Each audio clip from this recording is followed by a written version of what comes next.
Hello and welcome. For this video we are looking at the test for positive ions, and on this particular slide we're looking at flame tests, and then we're going to look at the other kind of test that you can do where you use sodium hydroxide solution.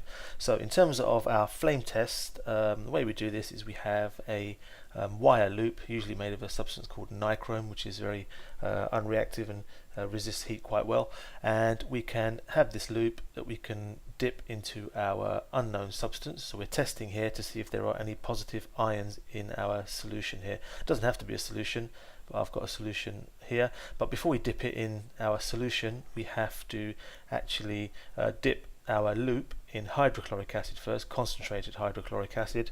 We heat it and then we dip it in the hydrochloric acid again, and that's just to make sure there's nothing on there at all other than the solution that we are going to be testing. So we dip into our solution, and then we have to use a blue Bunsen burner flame to see what we have. And if we put our loop in there like that, we can get a change in the color of the flame, and in this case it's gone what's supposed to be crimson. So this color is supposed to be crimson, and that will tell us that we have positive ion called lithium. There are lithium ions present in our compound that we are testing. Now unfortunately the rest of this really, or the rest of the flame test stuff, is all just memory work. So there's 5 that you've got to know and remember, 5 colors and 5 positive ions. So they are as follows. So if we have a yellow flame, that will give us the sodium ions, shows that sodium ions are present. The lilac color is potassium. Red will give us calcium. That's not a minus, that's going to be a plus when I show you the next picture. And green is barium. Now the only other thing to mention here is sometimes they call this brick red,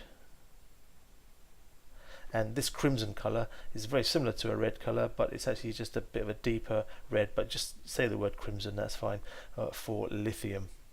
So there they are. These are the tests for the flame test for positive ions, and unfortunately, as I said, you have to know and remember these. There's only 5 if you go over it once or twice. I'm sure you can just sort of force it into your brain for the exam tomorrow, if you've got it tomorrow. If not, if you're watching it another time, it's not tomorrow. Don't what am I talking about? Okay, let's move on. So there they are, the 5 flame colors and the 5 positive ions that you should be able to identify from those colors.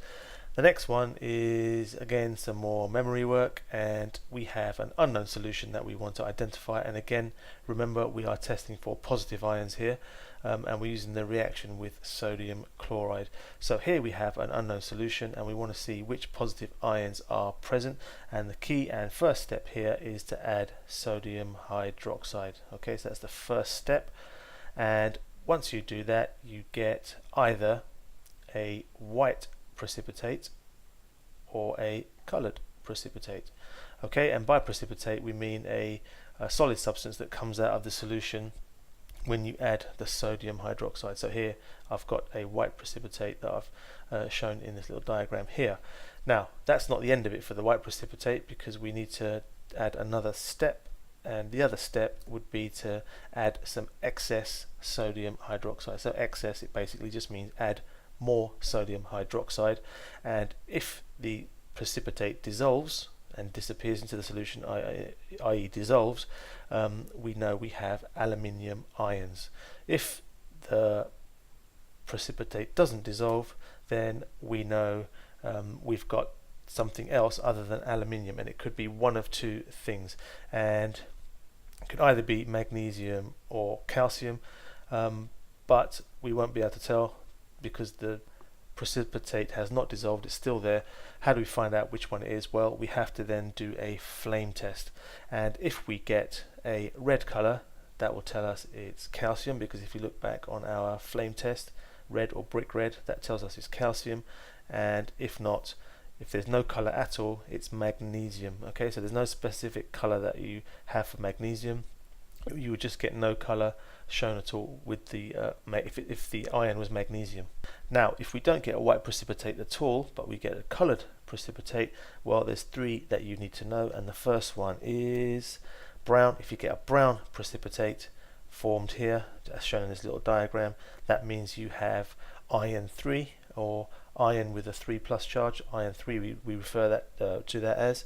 If you get a green color, that's iron 2, so we have iron 2 ions, and if we get a blue color, that means we have copper 2 plus. Okay, so copper ions, we just refer to that as copper, and these are the colors roughly indicated in these diagrams here. Okay, so if you look at this screen as the whole screen, it does look kind of confusing, but if you break it down, it's relatively straightforward. It's not that difficult. For our positive ions, we just add sodium hydroxide as the first step. If we get white precipitate, we add more sodium hydroxide. If the precipitate dissolves, we know it was aluminium ions that we had, and if it does not dissolve, we have to then distinguish with the flame test. Red will tell us calcium, no color will tell us it was magnesium. If we don't get a white precipitate but a colored precipitate, then brown is iron 3, green is iron 2, and blue is copper.